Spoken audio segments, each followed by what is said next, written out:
Lantang 在藏语中，浪意味着牦牛，趟是跟随的意思。相传Lantang山谷是一位西藏的僧侣为了追寻牦牛而发现的美丽谷地。这趟践行对我来说是一场找回内在节奏的旅程，预计9天8夜，从Lantang山谷一路走向圣湖 Gosa Kunda。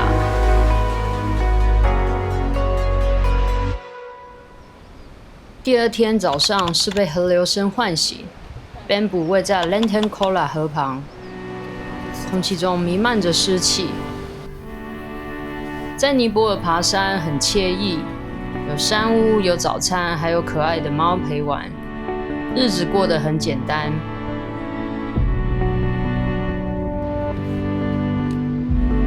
今天预计走到Lantang村大概需要8到9个小时。听说风景会越来越开阔。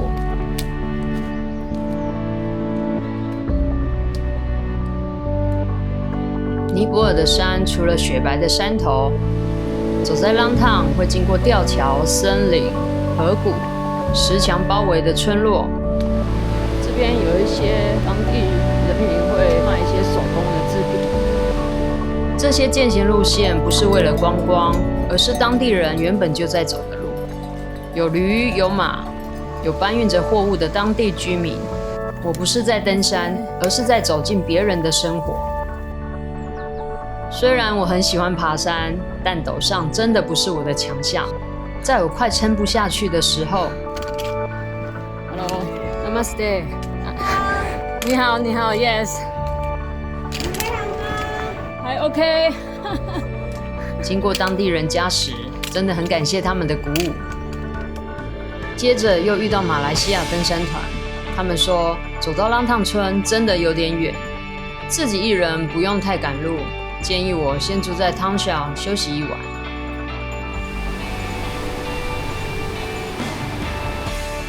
转过一个弯，眼前突然开阔起来，雪山就这么静静地出现在远方。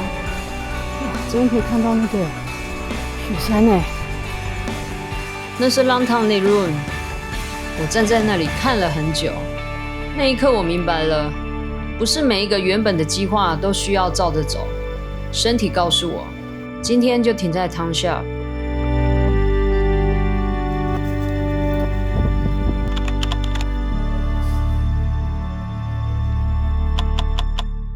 双人房，好大哦！现在有3度了耶，Tang Shao 3度，哇！很巧遇到了在Bambu住同街山屋的挪威女生，这就是独旅有趣的地方，不经意遇见各国的人，即使语言不顺，也能聊上几句关于山的事。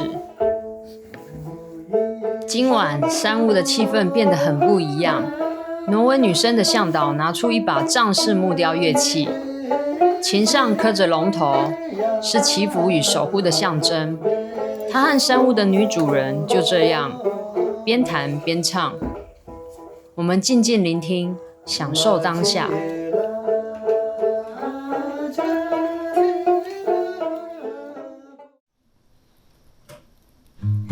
第3天早上，山屋还没有完全热起来。我看着小哥煮茶，他动作不急，却很熟练。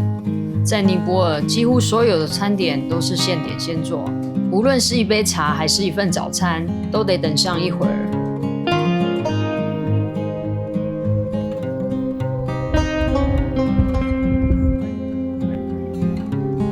路上又遇到挪威女生和她的向导，她正在讲解2015年那场地震。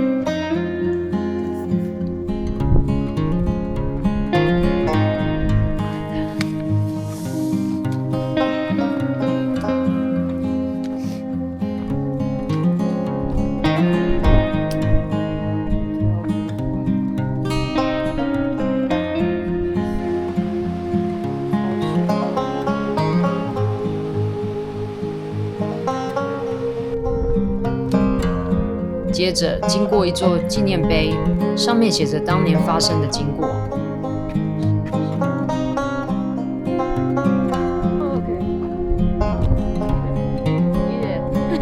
Really? Okay. Have you tried? Yeah, there was not much. Welcome to Longtown， 3455公尺。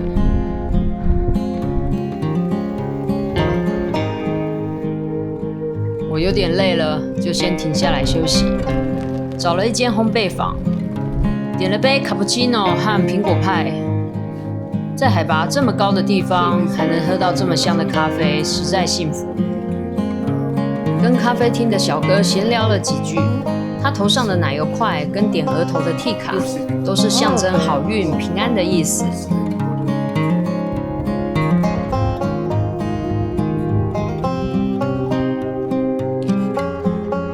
离开浪烫村没多久，开始下雪了。大概下雪了，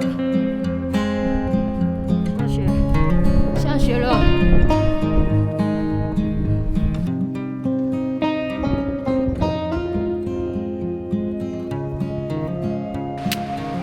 同时，雪山不断在周围出现，越来越近。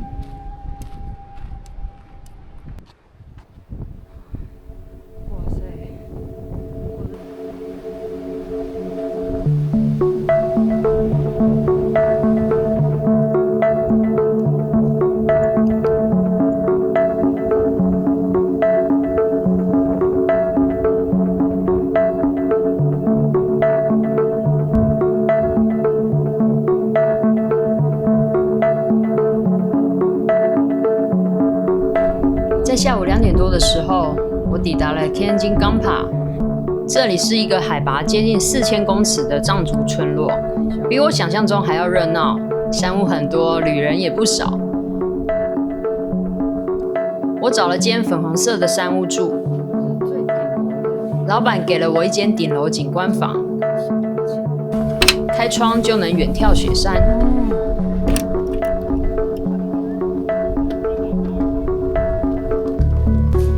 旁边还有一间非常棒的咖啡厅，好像还不错。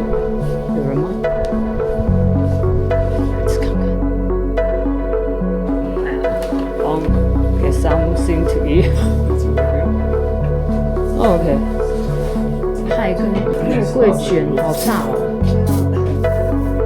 我其实不爱吃甜点，但爬山真的太耗体力了，尤其到了喜马拉雅山区，不得不说。这里的糕点和饮料真的超乎想象的美味。吃了肉桂卷跟热巧克力，还蛮好吃的啦。绝对是补充能量的一大惊喜，非常推荐给大家。接下来我打算隔天一大早就要去爬 Kenjin Ri， 那里是浪烫最经典的制高点。